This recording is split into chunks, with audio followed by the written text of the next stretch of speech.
Service in Denver has issued a flash flood warning for eastern Larimer County until 8:30 p.m.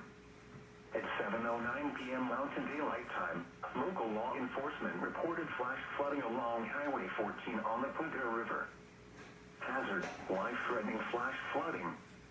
Heavy rain produced flash flooding. Source, law enforcement reported. Impact, life-threatening flash flooding of creeks and streams, roads, and low-lying areas. Some locations that will experience flash flooding include Highway 14, Mishawaka, and Punta Park. Turn around, don't drown when encountering flooded roads. Most flood deaths occur in vehicles. Move to higher ground now. Act quickly to protect your life.